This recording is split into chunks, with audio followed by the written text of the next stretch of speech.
Life Audio.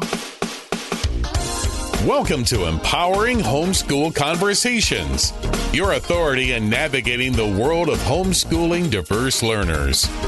Featuring Peggy Cloyer from SPED Homeschool, Annie Yorty from AnnieYorty.com, Leilani Melendez from Living with Eve, Stephanie Buckwalter from eLARP Learning, and Dawn Jackson from Dawn Jackson Educational Consulting and Tutoring. With over 75 years of combined homeschooling expertise, experiences, and perspectives, this group is eager to share their wealth of wisdom to empower your homeschooling journey. So grab your favorite mug, settle in, and get ready for insightful discussions, valuable insights, and practical tips as these experts and their guests dive into the hottest topics in homeschooling. Whether you're a seasoned homeschooler, just considering this path, or anywhere in between, you don't want to miss a minute of these enlightening conversations that will empower your child to thrive in their homeschool environment. Empowering Homeschool Conversations is starting right now. Join us to give your homeschool the power boost it needs to successfully educate the unique learners in your home. So today I'm really excited to have this opportunity to meet with a wonderful, wonderful person that has truly been a blessing to my life and many others. And this is Dr. Selena Coffman with Vessel Chiropractic in Boise, Idaho. And I just want to introduce you a little bit here with this introduction that was collected about you, if you would just give me a second with that. Sure. So Dr. Selena Coffman is a passionate wife, mom, and healthcare professional dedicated to helping individuals and families achieve optimal wellness.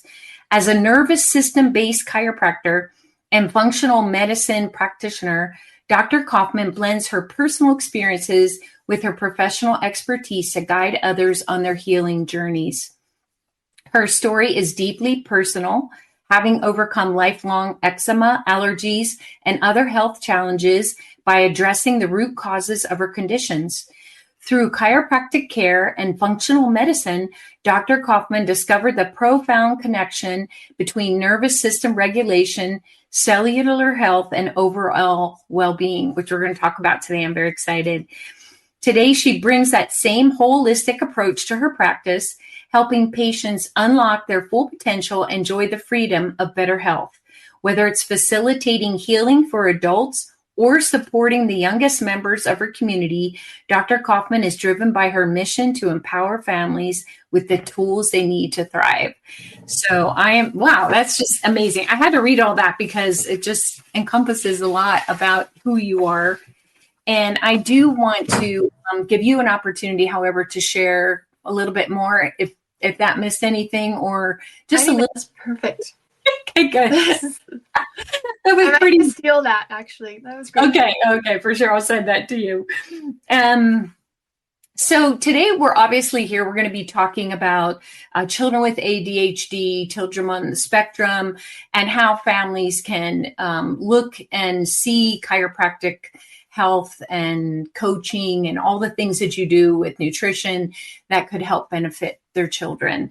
So my first question for you today is, what led you to specialize in working with children? Like, I know you have a heart for kids with autism and ADHD. How did you get there? By surprise, actually. So I bought the practice that I'm currently in 8 months ago now. And the chiropractor that was running the practice before was focusing on this demographic of kiddos. And so I started the training of what does it look like to really dive into the nervous system root cause on a deeper level, because I was using nervous system focused chiropractic care in my previous home practice before I bought the practice I'm at. But there's a whole nother level of care that goes into serving these kiddos well. And so I dove into that continuing education and realized, like, well, this is the foundation of a lot of a ton of our community, right? Because how many adults are struggling with these ADHD tendencies? So many more adults are being diagnosed with or diagnosed of being on the autistic spectrum. Mm-hmm. And if the foundation of that is that their nervous system is stressed because they experienced stress early and often in life, then this type of care can change the trajectory for these kiddos growing up. And that is so significant, I can't ignore it. That's amazing. So I dove in. That is such a gift and so much needed. Like, it's unbelievable. So let's just keep going from there. Can you explain how that's chiropractic care works and how it might benefit the children with autism or ADHD or other central nervous system issues? Yeah, so I'll start at the beginning. I mentioned that stress early and often in life. So where is that stress coming from? How does that stress result in autism, ADHD? And then if we know where the stress comes from, we know how to remove the stress, right? So we call it the perfect storm. So what we found, or what a lot of chiropractors who have compiled all of their clinical data have found, is that about 80% of these kiddos who have autism, ADHD, sensory processing disorder, 80% of those kiddos experienced a birth trauma and or mom was significantly stressed in pregnancy.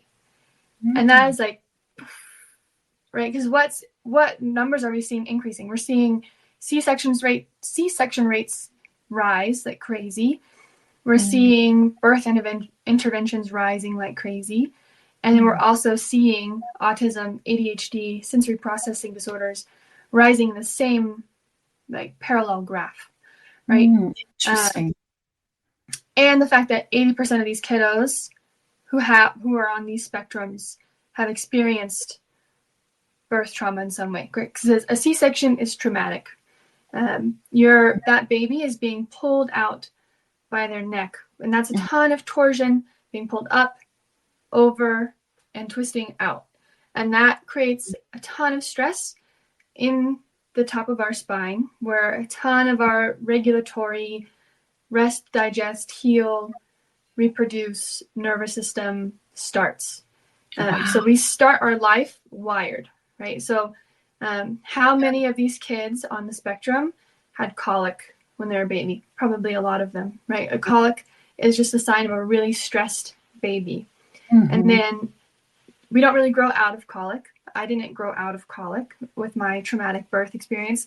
I grew into being a really sick kiddo all the time, ear infections. I got eczema really quickly in life, like before I was 6 months old. So we don't grow out of colic. We grow into other dysregulated signs of dysregulation, like chronic ear infections, constantly being sick. And then we don't grow out of that, right? We grow into things like ADHD, sensory processing disorder, those kinds of things. And that is it's so fascinating. Is it also connected to the gut? Is there our nervous system, it's our master system. So it controls every cell, organ, tissue of the body, right? So if our nervous system is stressed, it's stuck in fight, flight, tight, it can't tap into rest, digest, heal, recover, adapt, right? It's not adaptable. And so the hormones that we produce are different in fight or flight versus rest and digest. If we're in fight or flight, the nervous system isn't even directing blood flow, isn't telling our body to direct blood flow to our digestive system. Wow. Right? So constipation, those kinds of things are what's happening in that wound up fight or flight state. With a lot of these kiddos, they're either we kind of tag them as the raging bull or the drunken bull, right? If you can picture a bull in a china shop, It's like these kiddos are just flying so fast. They don't have time to process their surroundings and make good decisions and sit still long enough to accomplish something, right? They're just crashing into everything around them. And then those kiddos, once they run out of energy, so that's fight or flight when you still have energy. And then those kiddos, if they stay in that wound up stress state, they run out of energy, and then they're these drunken bulls. Their body's fatigued all the time. They're getting more sick. They're clumsy, like they're truly clumsy, and just getting drained. But still, their systems are still wound up, but they're exhausted now. My goodness, this is amazing. Wow. Yeah. So knowing those things, right? If physical stress got them in this situation, like birth trauma, there's a lot of significant research showing that when mom is pregnant with this baby and has high stress while she's pregnant, her baby's nervous system is mirroring hers, right? So her nervous system is imprinting a stressed state on baby.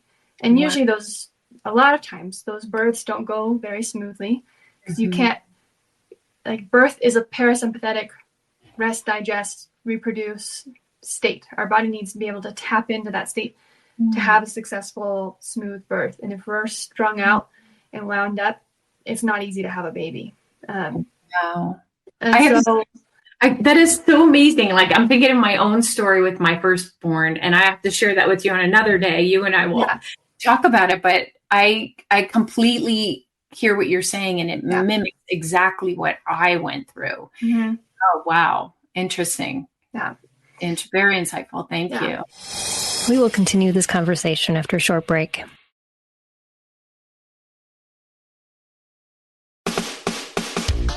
This is Empowering Homeschool Conversations, provided by SPED Homeschool, a nonprofit that empowers families to home educate diverse learners. To learn more, visit spedhomeschool.com.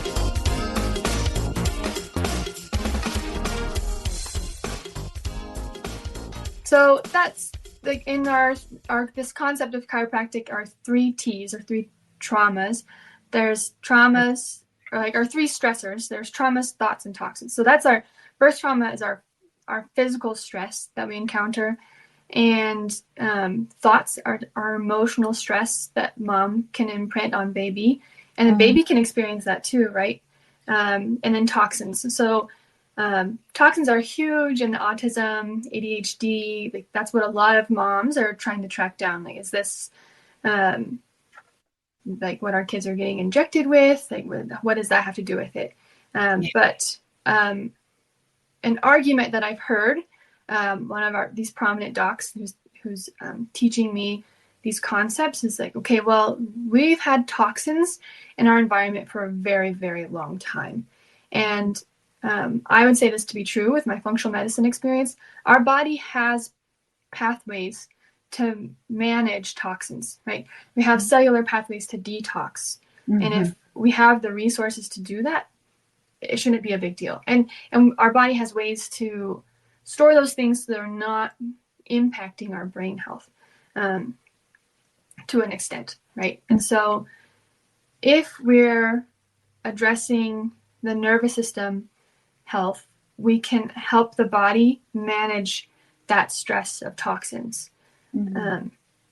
Which the way we help, to answer your original question, the way we help kiddos come down from these stressors like birth trauma is with gentle, specific chiropractic adjustments, right? We are physically removing that stress from the nervous system with really gentle adjustments so that the body can adapt and heal the way it was designed to. And I have scans to show this, right? When I first started in the practice, I was like, I don't know how this works. I believe in the power of chiropractic. And I'm going to trust this process wholeheartedly. And I have scans that can show my progress, right? So I'm going to trust, and I'm going to scan. You've experienced these scans, right?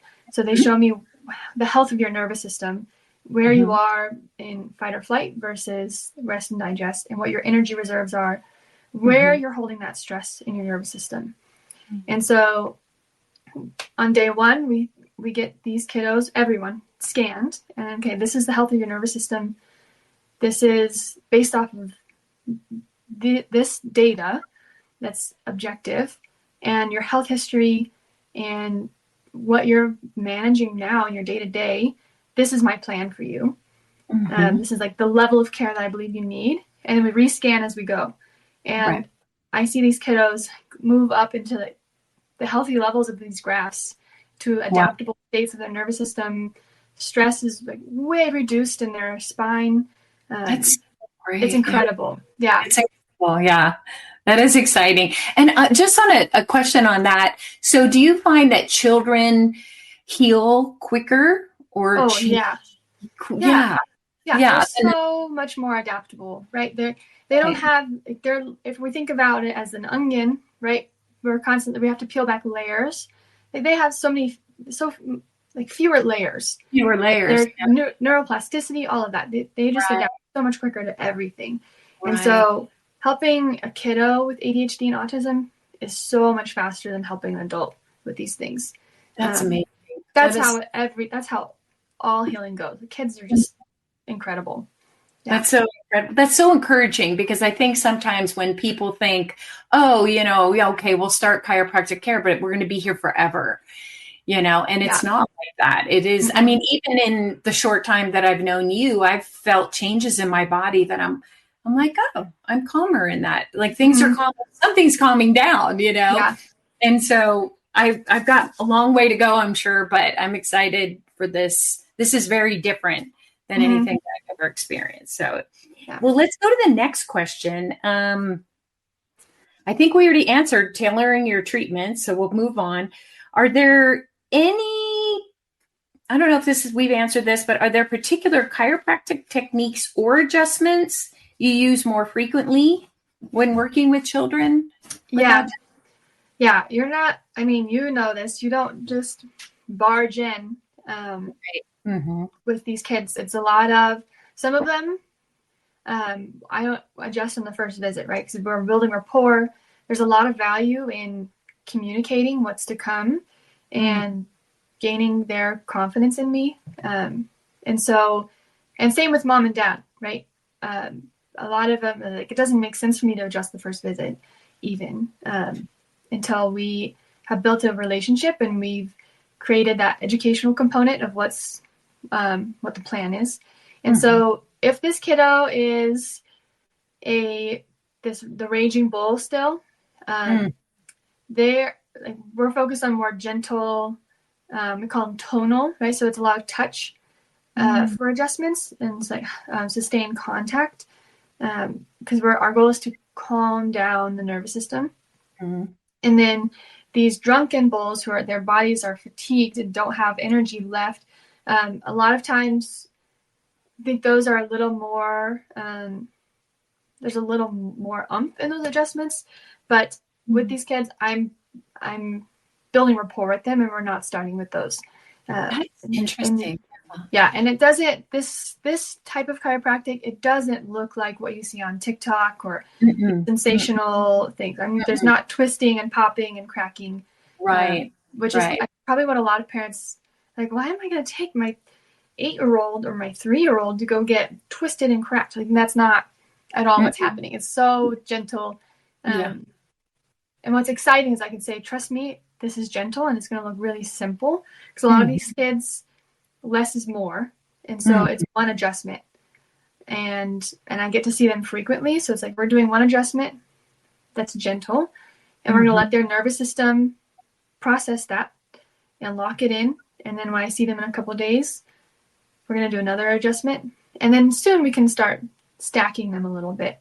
But in a lot of cases, it looks way different and way simplified, and it's not showy, which isn't sensational, right? So that's why it doesn't have, people don't know about it or see it. It's quite different. We will continue this conversation after a short break.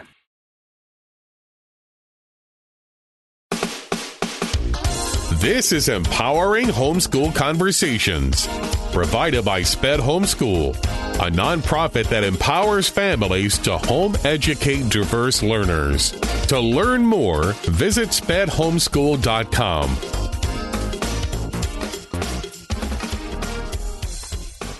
And I will just say, just because I must have been the raging bull when I came in, because you went really gentle with me.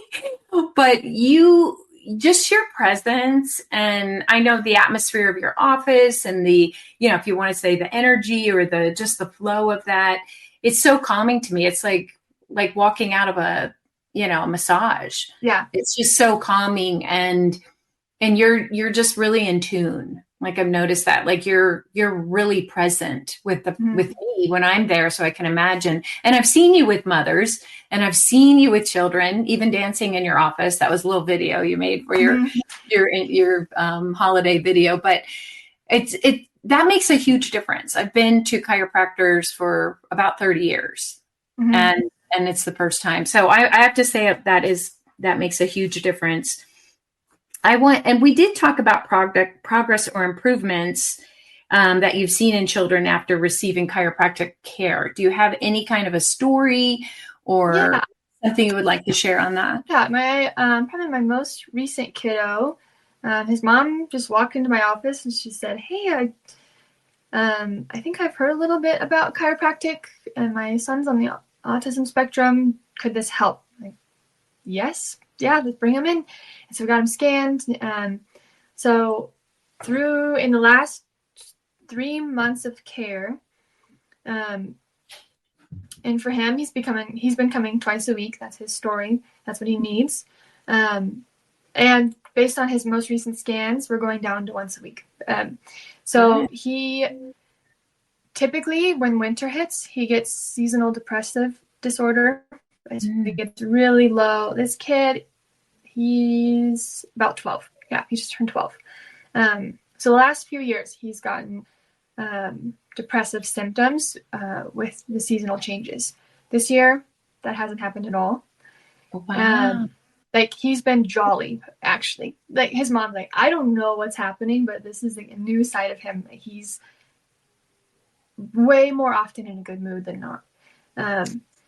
And he is sleeping better, except around Christmas. He was very excited about Christmas and could not stop thinking about that. He's like, I got to tell you something, Dr. Selena. I haven't been sleeping good. I'm just thinking a lot about Christmas. That's so cute.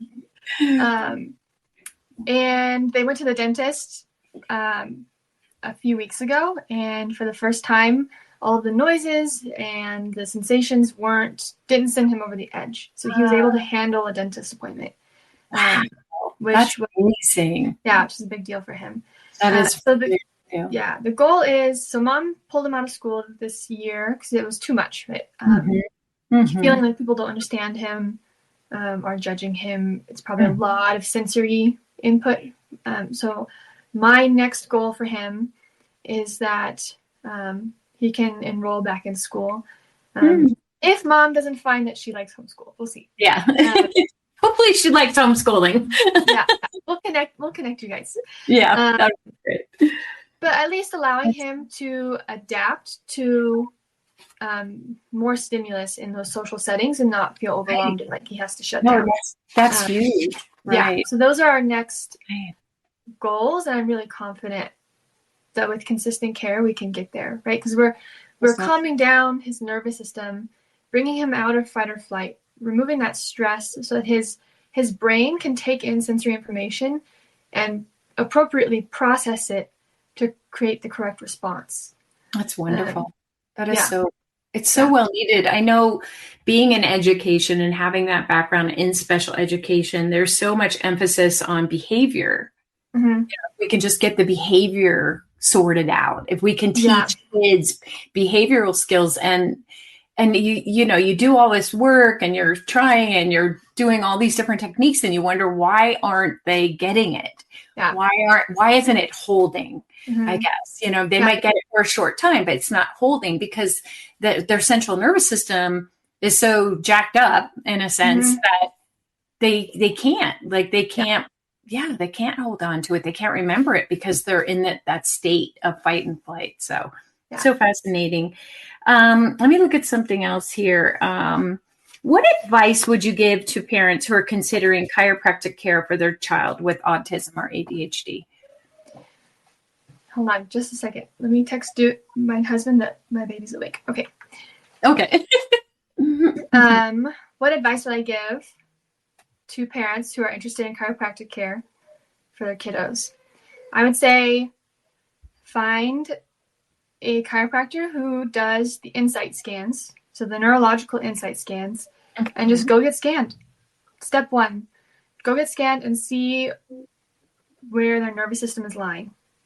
Right? That will tell, like, that in itself is so valuable to have that information. So, because then if you find out, like, okay, my kid is way over in fight or flight, you have that information, and now you can decide what to do about that, right? Because then you have the educate yourself. Then, like, well, how do we get someone out of fight or flight? The easiest and most impactful and most efficient way, and maybe in a lot of ways the only way, is to physically remove that stress from the nervous system, right? You can, like, people can do yoga, meditation, vagal stimulation, but it's not addressing the root cause of how that got there in the first place. Those are all good things. Like, do those things. Can you tell a kiddo with autism to meditate? Like, that's not where we're at, right? And so just go get scanned and just gather information, learn from the doc that you're gathering information from, and then decide what you're able to do with your resources, right? Like, that's easy. That's wonderful. That's really good advice. Let's see. So in your opinion, what is the most important thing parents should know about integrating chiropractic care into their child's treatment plan? Yeah. So clearly I'm biased, right? But I would say the foundation is the nervous system, right? So we have to prioritize the nervous system and get that kiddo into an adaptable state so that they can then go to these therapies and soak them up really fast, right? So when we've talked to occupational therapists, physical therapists, cognitive therapists, I'm sure your work too, we've talked about this, of the behavioral changes. Like, if their nervous system is adaptable and they're ready to tackle new stressors or learn and do new things and not be in this protective mode, right? Because we can't be in growth and protection at the same time. And so getting us out of protection into a growth state so that these other therapies can just take off, right? So I'm a fan of occupational therapy, cognitive therapy, play therapy, the way you initiate learning. All of those are incredible, but let's set the foundation for their nervous system to do those other modalities successfully. That is so fantastic. I feel like light bulbs are going off in my head right now. And I know you and I have talked as much as we could, but I'm like, how do I go forward in the work that I do without this piece now? This is so essential. It kind of reminds me of years ago when I learned about where they would take the child back to crawling. Yeah, right? primitive reflexes. Yeah, the primitive reflexes where they go back to the crawling stage. And there's even some workouts now I've seen for adults to do that, to go back to that crawling stage. And I always thought that was interesting because it makes sense. It's connecting something to the brain. But if you think about it, if there's trauma in the womb, trauma in the mother, which is, mimicked by the child's nervous system, that's even before crawling. That's even well before crawling. So how do you connect with that? You have to write your book. When are you writing the book? Well, I'm truly just taking this information from what I'm learning from Dr. Tony Ebel and the pediatric experience. And so I would just be copywriting at this point. Okay. Okay. But I can give you those resources and links to those that you can maybe put in the show notes. Or That would be great. However this goes, so that parents can look into the details and the nitty gritty of all of this. I would love that. Yeah, that would be really, really good. Let's see. Let's continue on a little bit here with as a chiropractor. This is a good one. Can you discuss the unique challenges of working with this population and how they adapt their practices to meet those needs? How you adapt your practices to meet those needs? Yeah.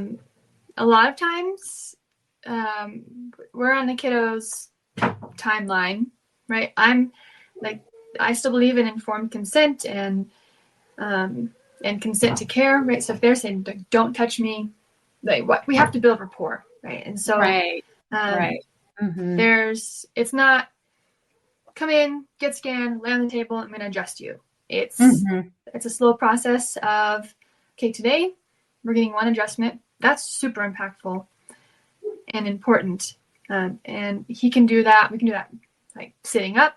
I'll come and play with, if the kiddo's playing and they're in their zone, I'm coming on the floor and I'm adjusting them while they're playing, right? It's a really adaptive environment of, I'll come to you and adjust you where you are. And that works. And so I know a lot of docs who, I haven't had to do this yet, but the kids, they're like, I'm not going inside. Right? So docs going outside in the grass where the kiddos feel safe and grounded, and that's where he's adjusting kiddos outside of their office. They're adjusting kiddos in their car seats where they feel safe, right? And then gradually, I think those kids realize, okay, this is safe. This is my body is benefiting from this. I think our bodies know what's good and safe, and we'll be drawn to that. And so gradually these kiddos come into the office and then come from the floor of the playroom to the chiropractic table. And then it becomes easy and part of their routine and safe and normal and good. But that's probably the most that I adapt is meeting them where they are instead of demanding that they do the routine, lay face down on the table. Right. Yeah. I've seen that where you've adjusted the babies with their moms holding them. Yeah. And all that. So that's been interesting. But it's just so fascinating. How about I'm sure parents are thinking about this, whoever's listening to this, that how do we know chiropractic adjustments are safe? And I know comfortable, I can vouch for comfortable because I've been adjusted by you, and especially initially where you were gradually building up to that. Now I'm starting to feel them a little bit more, but I'm getting, more benefit too from that. But it's only for a second. But in terms of children and the safety, is there a safety concern ever with parents or? No, the way we're practicing chiropractic and the adjustments, the risk is there's no risk, basically, right? We can't if someone's going in and doing a high velocity someone wants his mama. It doesn't make sense for the way kiddos' bodies are built. And those adjustments aren't for them, they're for adults. And so with kids, the risk is just incredibly low. And if someone wants evidence for that, look at our malpractice insurance. It's insanely low compared to a medical doctor, right? So insurance companies realize chiropractors are not hurting people. They're not creating liability that we have to pay for. So our insurance is insanely low. And I feel like that's a very good piece of evidence for the safety of our work. Yeah. I'm so impressed with you right now, focusing with your little guy crying back there. Yeah, can I go get him and we can go get him? Absolutely. He's so oh my goodness, he's so adorable. So I'll just keep talking. I've I just want to say that I've had so many benefits from working with Dr. Coffman, and I've been blessed to be around her office and see the families that come in, the parents that trust her, and the children that joyfully come in and joyfully go out. So I'll be right back. hello, little friend. Oh, he's so cute. And Dr. Kaufman's a mom. So that's really another wonderful piece, I think, for parents that are considering working with her. And then also, I wanted to mention that I'm sure if you're curious more and you have more questions for Dr. Kaufman, she'd be happy to answer those. And you can find her through Vessel Chiropractic. And she does have a website. Again, she's in Boise, Idaho. And I hope that helps some of you somewhere. So I'm going to look at another question. I'm sure they're going to block some of this out. Okay. So, is he okay now? Yeah, he's fine. He just woke up from his nap. Yeah, he's so cute. He's the happiest baby I've ever seen in my life, by the way. Both of your children are. It's just amazing. Yeah. It's probably all those good adjustments, right? Yeah, their nervous systems are regulated. So they're very regulated. That's wonderful. Are there any, just for my own curiosity, are there any other things that you recommend people do outside of the chiropractic in terms of, once you're working with them and you're adjusting them and maybe they're, not coming as often, are there other things that you recommend for them to do? Yeah. Keep that regulation going. Yeah. My priority in the beginning is let's get them into an adaptable state. Because it's hard to make changes to their lifestyle when they're not in an adaptable state, right? So that's just the non-starter. Okay. But I want to have conversations with parents of, like, are these kiddos, because a lot of times they're picky eaters, are they just eating all brown foods like chicken nuggets and French fries? That's not setting them up for success. And I'm not an expert in behavioral changes as far as food and whatnot, right? Because I can easily say that nutritionally, this is impacting, like, the food we consume impacts us more than we understand. It impacts us on a cellular level, the way our cells express our genetics, right? It's important. And it's not just about macronutrients.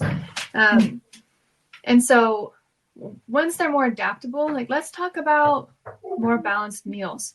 And I've heard other experts say, yes, it's hard to get your autistic kiddo to expand their palate, but you're the parent, right? At the end of the day, you're the boss. You're the one in charge. And there are techniques that you can expand the foods that they're eating, and kind of put your foot down and say that this is important and this is what we're going to do. That's any picky eating. And that is probably a strong opinion, and it's not, I'm not saying that's easy. But even a lot of picky eating comes down to not being adaptable and like it's sensory problems and things like that, right? So if we can address picky eating with chiropractic care, right?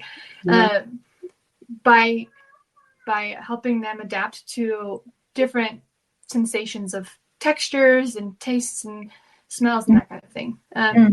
So appropriate nutrition, right? We can't be living off of junk food, fast food. That's not helping the situation. And then screen time is huge for these kiddos, right? Yeah.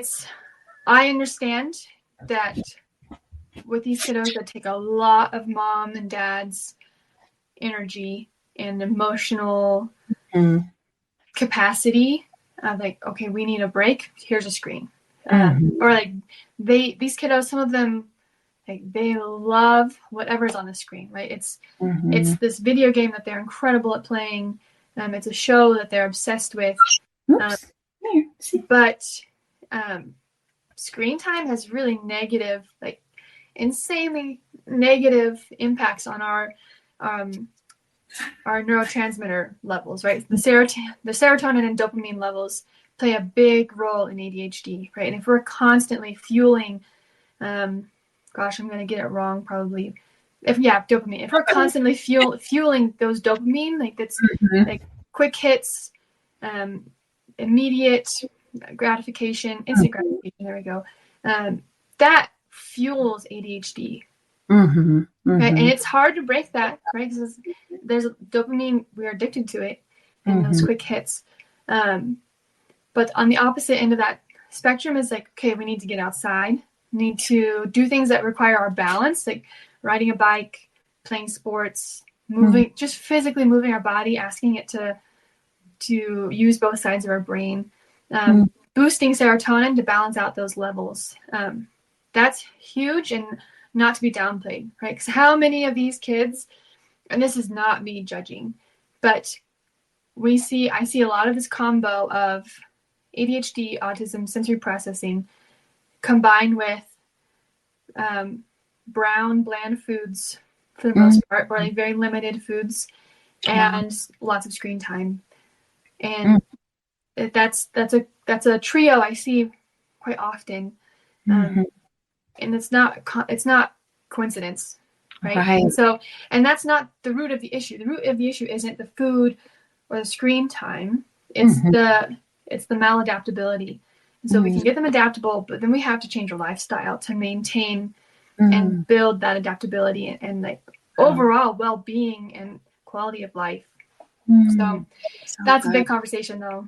But I can have those conversations. I think I can have those conversations a lot easier once I've gained the parents' trust of like, okay, look, we're in an adaptable state here. This is how we take it to the next level.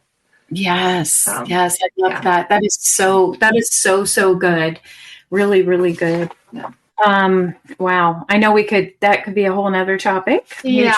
But I think you said it very well and summed it up, just because those are the struggles that I experience in the education of teaching, where you're doing all this great stuff and all these different therapies with children, but they're addicted to the screen time, or they're going to do it if you give them screen time, or they can't wait to get home and just sit in front of the TV all day. They don't do homework anymore because we've moved away from homework. So there's pros and cons to that, right? But I think that overall it feels very defeating at times because it's a vicious cycle. Yeah. But I try not to let my brain go there. I just keep putting in as much as I can give. And then I realize for my work that I can't necessarily change the parents in the way they do things, but I can slowly drop information into the child, especially the older students, that this is impacting you.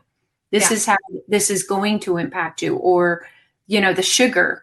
We used to have a situation in my classroom where my aide would love to give them hits of sugar all day long. I'm like, we can't do it. Like it's against my religion. No, it's like, these are kids with, diagnosed with ADHD. Yeah. And now we're going to give them, more dopamine. More dopamine, and I mean, they're just like little mice craving it too. And so it's hard. I mean, it's hard for me. And it's not going to be an easy task for a parent, right? Exactly. And so to ask a parent to do that right out of the gate without without an adaptable kid. Right. But I'm not going to ask them to do that. Right? They are where they are. And so, so I think giving a parent hope of like, okay, now look at how many ways, like they're experiencing how many ways their kid is adapting to stressors in their life and becoming like, they can have conversations and they can negotiate, right? I don't know how much you negotiate with children, but a lot. Yeah. Right. But you can have like, there's more at play. And so giving the parents the hope and saying, okay, now you're the parent. You have resources now, right? Your kiddo's in a state where they can take this on and you can be the parent and change their future, right? Like, what is this kid going to grow up to be? Like, what is their potential if they're addicted to screens and have 3 foods that they eat, right? Like, I want more for them. And so allowing the parent to have hope, I think that's it, hope, right? They probably, like, how many of these parents are just like, man, like, this is my child's fate.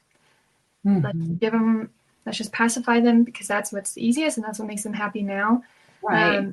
Right. But those of us who have kids who aren't on these spectrums, right, the neurotypical, we don't settle for that, right? We're not settling for our children's instant gratification. What makes them happy now. So, no, it's okay to do hard things. This is like more parenting philosophy, I guess. But I love it. I love it. Yeah. Yeah. Like for my kids, like, we're going to do hard things and we're going to do things that you don't want to do. Or we're going to not do things that you want to do because I care about who you're going to become as an adult. Right. And I want parents with children who aren't neurotypical to have to be able to have high standards and high hopes for their children too. So I love that. But I usually haven't gotten into philosophy with parents like that. So that's the book you're going to write. Okay. So I'm going to make sure you write a book someday. I'm going to keep pushing you. So I thought of another question. For those people that are listening to this right now, maybe a grandmother, maybe a friend, maybe someone who knows someone who feels like, wow, this is what this family needs or this child needs. How would a person talk to a parent or even to their own heart about trying this and not being afraid, but moving in this direction? You know, like that parent that came into your office that day, can you help? Like, you know, kind of hitting the wall and saying, what are my options? How would we approach a parent and share with them the idea of exploring chiropractic care for their child? I think in my experience with people in my office who get it, like, wow, this is incredible. And I know kids who can benefit from this. How do I get them here? I think everyone's unique, right? But there's this slow drip of just education, right? Just dripping education of like, how often is chiropractic the last resort, right? And that's fine, right? Try everything else. And a lot of it's not going to work, right? So let's educate on how we're addressing the root cause. And then I feel like it's such an easy step of like, just come get scanned. Just come get the objective data. Right. And go from there, right? Right. Because if we scan your kiddo and their nervous system is like right in the middle, adaptable, high energy reserves, like, okay. Like, that's still else. Information. But it's good information. I would put a lot of money on it. That kiddo's not in an adaptable state. Right. So, right.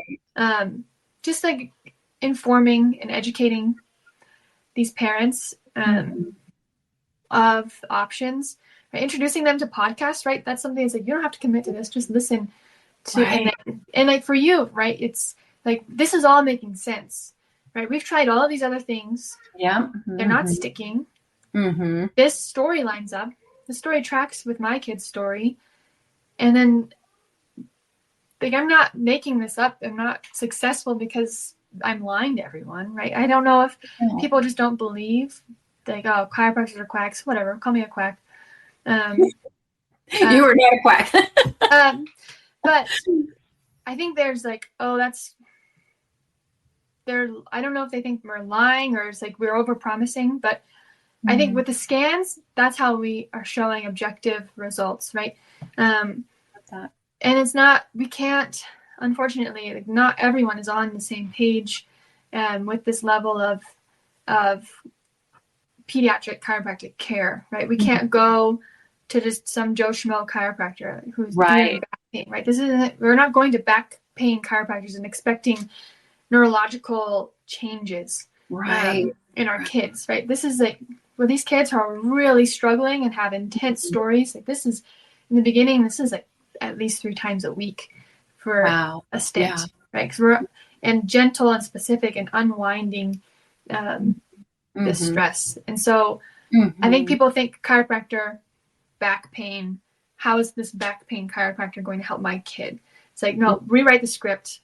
Rewrite the script of who these parents are taking their children to. Right. That's for nervous system chiropractors. I think that's really important, Dr. Coffman, because I have been, like I said, to many chiropractors And it's just very different. It's very different what you do. And I mean, my old age, I found you, and I know that was a blessing from God. And when you went to go see your son, I told everyone, I'm sure if they have questions for you, they can reach out to you through your website, Vessel Chiropractic. But maybe there's even other referrals in other states that, so I'll send a link to a directory. Okay. You can find other nervous system focused pediatric chiropractors who use these insight scans to give you this objective data to create these care plans that are specific and track results. I think that's the important step. And then following these people, looking at their websites, their Instagrams, and seeing what kind of kids they're working with, what kind of results they're seeing. And that's going to build rapport, right? Before the parent even contacts that doctor, they're going to see, okay, they're going to be educated and understand this is what they can provide for my kiddo, and come into the office ready to go. So that sounds amazing. Thank you so much. Is there anything else you'd like to share that maybe we didn't cover? I didn't ask you. I don't think so. Okay. We covered lots of stuff. Yeah. This is great. This is just an amazing discussion, and I thank you so much for your time. I know you're on vacation and you took time out of your day to come and be with us today, and I thank you so much for that. So we'll get those links to everyone, and just really look forward to seeing you when you come back next week. Thank you, Dawn. Yes, I'll be back. Yay, thank you.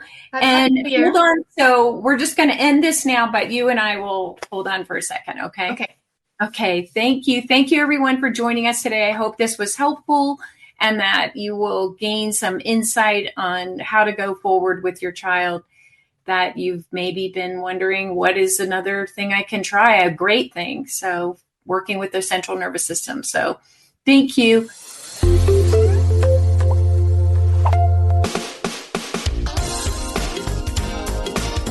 I want to take just a second to thank the team at Life Audio for their partnership with us on this podcast. If you go to lifeaudio.com, you'll find dozens of other faith-centered podcasts in their network. They've got shows about prayer, Bible study, parenting, and more. This has been Empowering Homeschool Conversations. Hey friend, I'm Brooke McLaughlin, host of the Everyday Prayers podcast, a ministry of million praying moms. And I'm here to invite you to partner with God for the hearts of your children on the daily. Our goal at Everyday Prayers is to help moms understand and pray God's word. Join us each weekday as we share insights from God's word for today's Christian mom. Tune in to the Everyday Prayers podcast in your favorite app or by visiting lifeaudio.com.